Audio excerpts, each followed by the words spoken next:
ఎన్నుకున్నాను. భూమి పునాది వేయబడక ముందే వీళ్ళని ఎన్నుకున్నాను. నేనే వీళ్ళని అదే పౌలు గారు రోమాపత్రిక 8వ అధ్యాయం కూడా చాలా చక్కగా చెబుతాడు. ఆ మాట ఎందుకు పరిశుద్ధాత్మ దేవుడు గుర్తు చేశాడు. 28వ వచనం చదవాలి. మా అమ్ములు తల్లి నువ్వు వాక్యం చదవాలి. రోమాపత్రిక 8వ అధ్యాయము 28వ వచనం దగ్గర నుంచి చదువు తల్లి. అనగా ఆయన సంకల్పము చొప్పున పిలువబడిన వారికి ఏనండి జాగ్రత్తగా మేలు కలుగుటకై సమస్తమును సమకూడి జరుగుచున్నవని ఎరుగుదుము. ఇది మనం తెలుసుకోవాలి. ఇది మనం జాగ్రత్తగా తెలుసుకోవాలి. మనం ఏం చేసేవాళ్ళం? దేవుణ్ణి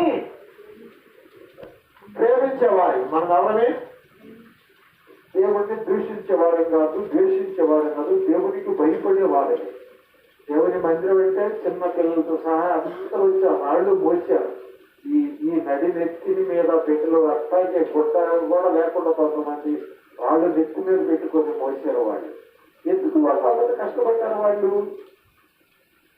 వాళ్ళు మీరు దేవుడిని ప్రేమించేవారు కనుక దేవుడిని ఎవరు దేవుడు ప్రేమిస్తారో వారిని ఆయన సంకల్పము చొప్పున ఆయన పిలిచాడు అని వాళ్ళు ఎరగాలి. చెప్పండి హల్లెలూయా అని. మిమ్మల్ని దేవుడే మేము పిలిస్తే ఇక్కడికి వచ్చారు. మీకు అర్థమవుతుందమ్మా? మీకు అర్థమవుతుందా? దేవుడే మిమ్మల్ని పిలిస్తే మీరు ఇక్కడికి వచ్చారు. దేవుడే మిమ్మల్ని పిలవబట్టి మీరు బాప్తిజం పొందారు. పిలవకుండా వచ్చిన వాళ్ళు కాదు. మీరు పిలవని పేరంటానికి వచ్చి కూర్చున్నారంటారు కొంతమంది కదా. ఏంటది? పిలవని పేరంటానికి వచ్చారని. మీరు పిలవని పేరంటానికి లోకపు మాటలే. పిలవని పేరంటానికి వచ్చేవాళ్ళు కాదు మీరు. దేవుడు మిమ్మల్ని ఎన్నుకొని మిమ్మల్ని పిలిచాడు. ఎందుకంటే మీరు దేవుడిని ప్రేమించేవారు కనుక. ఇక్కడ నా మాట చదువుతుంది. అప్పుడు మళ్ళీ దేవుని ప్రేమించు వారికి అనగా ఆయన సంకల్పము చొప్పున పిలువబడిన వారికి మేలు కలుగుటకై సమస్తమును సమకూడి జరుగుచున్నవని ఎరుగుదుము. చెప్పండి. మనకందరికి మేలు కలగటానికి మనకందరికి మేలు ఎలా కలుగుతుందంటే యేసుక్రీస్తు వారి ద్వారా మనకు మేలు కలుగుతుంది.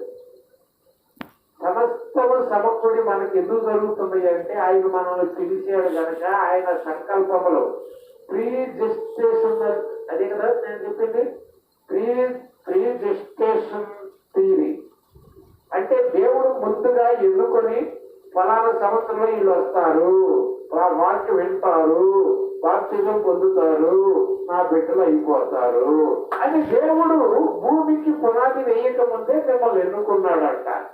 మీరు ఎన్నుకోబడిన వారు, మీరు పిలవబడిన వారు, మీరు దేవుణ్ణి ప్రేమించేవారు. దేవుడి కోసం ప్రాణాన్నైనా ఇస్తారు. మీరు ఇవ్వాలి కూడా. మనము దేవుడి కోసం మన ప్రాణాన్ని మనము పెడితే ఆయన ఏం చేస్తాడంటే మనకి మరలా మన ప్రాణాన్ని మనకిచ్చి ఆయన బిడ్డలుగా చేసుకుంటాడు. అందుకని ప్రభు కూడా మాట అంటాడు అక్కడ, నా నిమిత్తము ప్రాణం పెట్టేవాడు తన ప్రాణాన్ని రక్షించుకోను కదా. తన ప్రాణము ఆయన నిమిత్తము కాకుండా మన ప్రాణాన్ని మనం కాపాడుకోవాలనుకుంటే మన ప్రాణాన్ని మనం కోల్పోతాం. అందుకనే దైవబిడ్డలు ఎవరైనా సరే దేవుడి కోసం చచ్చిపోవడానికి ఇష్టపడతారు. అది కోరుకుంటారు కూడా. ఎప్పటి నుంచో దేవుడి కోసం చచ్చిపోతే బాగుండు అనేటువంటి ఆశ నాకు ఉండేది చిన్నప్పటి నుంచి. కనుక దేవుడి కోసం ప్రాణం పెట్టేటువంటి విశ్వాసం నేను ఎప్పుడు అనుకుంటాను. పర్లోక రాజ్యం వెళ్ళడానికి షార్ట్ కట్ ఏదయ్యా అంటే దేవుడి కోసం ప్రాణం పెడతాను. హల్లెలూయా.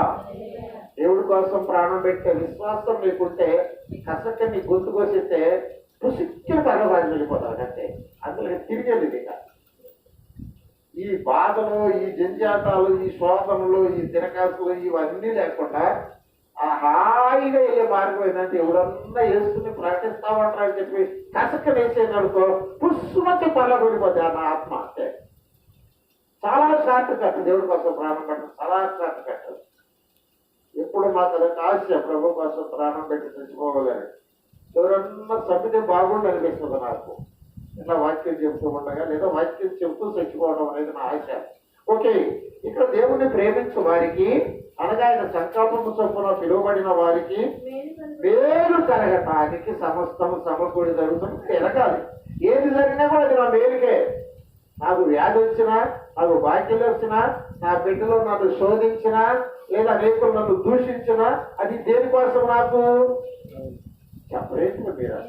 మేలు కోసం అంటే నీకు సమస్య వచ్చింది అనుకో, నువ్వు బాధించబడుతున్నావు అనుకో, నువ్వు శోధించబడుతున్నావు, అది నీ మేలు కోసమే కదా. యోగికి శోధనలు వచ్చిన 10 మంది చచ్చిపోయారు. దేనికోసం? అది అంతా పోయింది దేనికోసం? దేనికోసమే. ఉన్నవాళ్ళు తాగుబోతాడు విందులు చేసుకొని బతికేవాళ్ళు రోజు వాళ్ళ కోసం బలి చెల్లించాలా. ఆ తర్వాత వచ్చిన వాళ్ళు ఎలాంటి వాళ్ళు తెలుసా? చాలా అద్భుతమైన బిడ్డలు. వాళ్ళలాంటి వాళ్ళగా వాళ్ళకంటే అందమైన వాళ్ళని ఇచ్చాడు. ఒక్కోసారి మన పిల్లలు చచ్చిపోతే మనం అనుకుంటాము, అయ్యో ప్రభువా వీడు చచ్చిపోయాడని ఏడుస్తూ ఉంటాం. మనం తర్వాత అంతకంటే అద్భుతమైన బిడ్డల్ని మన భవిష్యత్తులో నేస్తాడు. మన మనస్సంతామని ఎక్కడ దేవుడు ఖచ్చితంగా వాడికి లాగానే ఉంటారు, కానీ వాళ్ళు అద్భుతంగా బ్రతుకుతారు. హల్లెలూయా. కనుక నువ్వు విశ్వాసం అయితే నీ జీవితంలో ఏది కూడా మరణమే అవనయ్యి, అది స్వభావమే అవనయ్యి, ఏదైనా కానీ అది నీ మేలు కోసమే అంటాడు.